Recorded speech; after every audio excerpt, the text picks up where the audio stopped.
Left-wing billionaire George Soros and his son, Alex Soros, handed over $250,000 to their leftist candidate of choice to get him elected as governor of Florida.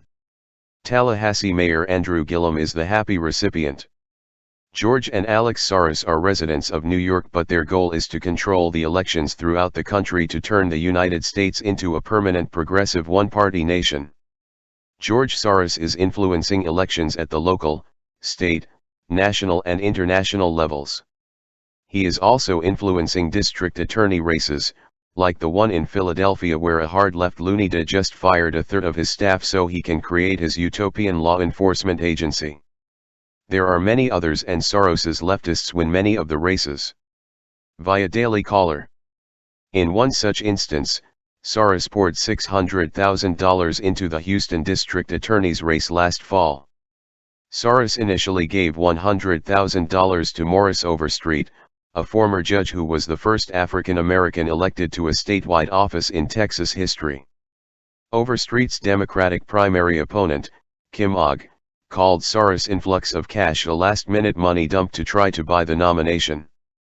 Ogg won the Democratic primary and later the general election, thanks in part to her own last-minute money dump from Soros, who spent $500,000 on ads supporting Ogg.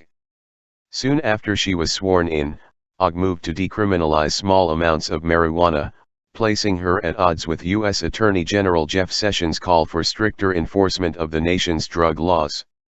Soros spent more than $7 million influencing local prosecutorial races in 2015 and 2016, The Washington Times reported.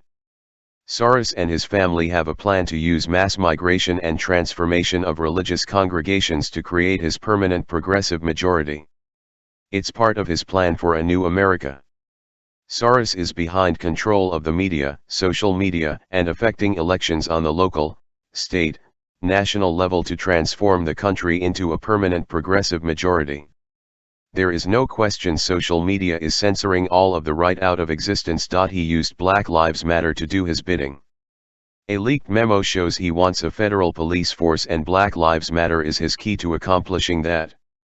In leaked emails, the Soros minions at Open Society Foundations admit they are poised to create a permanent progressive majority. Progressives are poised to take over every level of government, and if their candidate is elected, the United States will be unrecognizable at the end of 4 years. The Obama legacy was to have Hillary continue turning us into a statist nation without a Bill of Rights. The delete keys have been pressed on the First and Second Amendments for the last decade, and the statists have been open about it.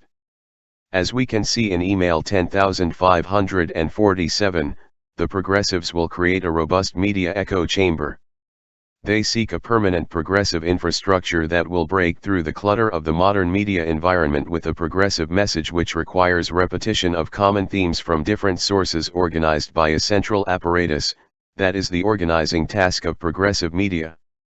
The progressives will become the core, requiring all others to repeat their message over and over. They often leave no fingerprints.